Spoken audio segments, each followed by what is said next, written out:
Good afternoon, everybody. My name is Sarah Simmons. If you don't know me, you are all my students, so hopefully you all know me since somebody didn't tell their other students. So today we're going to talk about what we can do with a science degree. So as a general outline, Jeff is going to talk about what you can do with an ecology degree. Dr. Hartung in the medical sciences. Mr. Barkley is going to talk about hydrogeology, and then I'm going to be talking a little bit about what you can do with a chemistry degree. So first up is Jeff.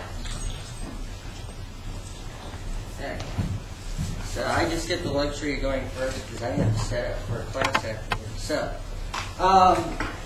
with an ecology degree, actually, before I actually start talking about what you can do with an ecology degree, then what I talk about first is one of the things is how you even go about getting a decent ecology degree. And at least when I started going after my bachelor's degree, I had no idea the whole process of getting a master's or a PhD. And if I knew now what I knew then, it would have been something I would have started my first or second year in college. Because one of the things you need to do is, if you do want to do research, or even if you don't, you want to go to grad school, research will be part of what you have to do. So one thing as an undergraduate that you do is you want to start looking at possible topics of interest. If you're in ecology, you know, field work, lab studies.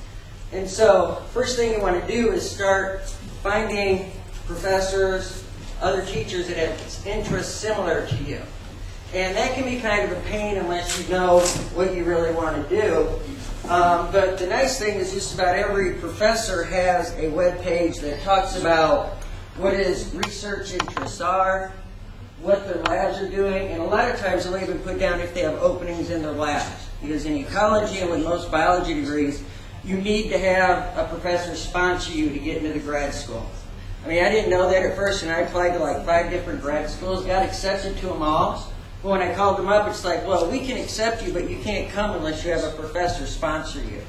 So then the next thing you do is you want to find a professor. And the best way to do it is go to their web pages. So this is one gentleman I actually worked with, Dr. Moon, down in Louisiana. And generally, you know, he'll have pictures he works. So for instance, give you an idea on his research.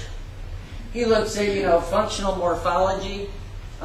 Basically how snake tail moves and the muscle contractions and how it works, and basically how energetic it is, things like that, looking at the different tendons and just their effect on it.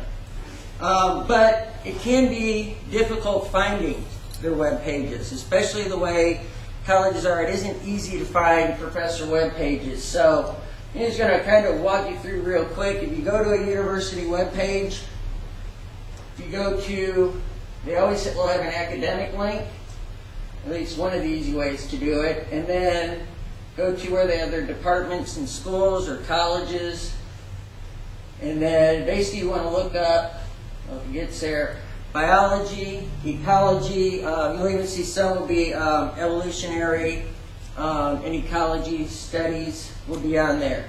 Once you get to the biology science webpage, like I said, some schools are easier to find than others.